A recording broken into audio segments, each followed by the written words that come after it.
What is up, you guys? I just want to make a quick little video about how to get into reef keeping as a beginner. A lot of people make this seem really intimidating from the get-go when you see their big tanks with their fancy equipment and their big old sump they got, and it gets really scary and it looks really expensive and intimidating. But I just want to let you guys know it's not that hard. So this is how to get started in reef keeping in saltwater as a beginner. So first thing you got to do is you got to pick up an all-in-one tank. This is a NanoCube 28 gallon. It is the perfect starter tank. Also, BioCubes are great. The key thing with these tanks is they have all the stuff you need in the back. So you got your filter floss, you got, if you want a protein skimmer, you got your heater, you have a UV light, you have your return pumps. You have all that good stuff back there, out of sight, out of mind. You don't have to look at it. It's not in your tank. And it makes it really easy to run because this tank is designed for that reef keeping equipment. It's designed to be in there. Same with the light. It's built in and it's a Wi-Fi programmable light. So it's literally all in one. Everything you need to do in reef keeping is here. You don't need to add anything else. Next thing you got to do once you get that tank is you got to source some live rock. Okay? This is quite honestly going to make or break you. If you do not get live rock, you're most likely going to have a very long cycle, a very long and very bad ugly phase with a lot of algae, a lot of red cyanobacteria, and maybe even a lot of coral and fish death because those bacteria needed to keep everything alive are just not there yet.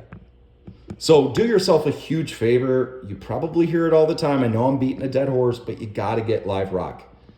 Okay. My tank cycled virtually overnight with it. I'm not saying that's the case with yours. So that brings me to my next point. Make sure you test. Okay. I would recommend testing every week, if not every week, for sure every other week for your main nutrients that your reef tank needs. And those include pH, alkalinity, magnesium, calcium, phosphates, and nitrates. That's going to be very important that you test all of that. If you're having large swings on any of those numbers, you might lose a lot of coral and even your fish. Okay, so that brings me to my next point. Before you do corals or anything, I would recommend getting some form of waste in there. Whether that be a bunch of snails, Nassarius snails or Trochus snails or clownfish. Really hardy, cheap $20 clownfish to start. Don't be buying designer clownfish or anything like that. Start with the cheap ones just in case you accidentally kill them. And then you have a little bit of waste in that system. Poop, which is what your corals need to survive. So if you just had coral in a sterile system with no nutrients and waste, they're also going to struggle. You need nitrates and phosphates in there to a certain extent, especially for softies. Okay, so make sure you test your tank. And once you have those clowns going good in there a while and you're good with the fish and make sure they don't have itch or anything and you maybe quarantine them in your tank all alone, maybe you're ready for coral now. Maybe everything's gone really well and no major algae or cyano. If you're still dealing with that, I would wait on the coral just in case you got to, I don't know, if it gets really bad and you got to dose chemically or stuff, you don't want to kill your coral. And also they're just going to struggle in that environment with a lot of algae and cyano. So make sure you're ready. But say you are ready, right? What are you going to start with? Well, I would recommend a GSP. Green star polyps, maybe on your back wall so that they don't take over your whole tank.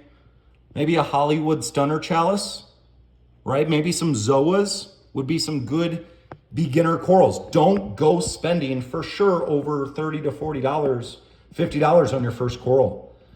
Go on Facebook, go to your local fish store, see if you can get a $10, $15, $20 frag. There's a decent chance you kill that thing, so don't go spending a bunch of money. Maybe get a little, like a toadstool leather, virtually unkillable. Build some confidence before you start getting, more expensive coral. For sure, don't start with something over $100. Like you're you're going to break your heart and you're going to find yourself out of the hobby because you killed yourself from the beginning, cost wise. So yeah, just start with easy stuff, you guys. Test your tank, get live rock, start with easy corals and easy fish. Make it fun for you. Make it doable. Set up a water change schedule that you can keep up with. And figure out a system to make it easy and doable. Because if it's not easy and doable, you're not going to do it. But yeah, that's my tips and advice for you guys as a beginner. How to start a reef tank. It's not that scary. You just got to have the right equipment. You got to be patient. And you got to stick with the easy stuff. Anyways, thank you guys for watching. Hope you all have a great night.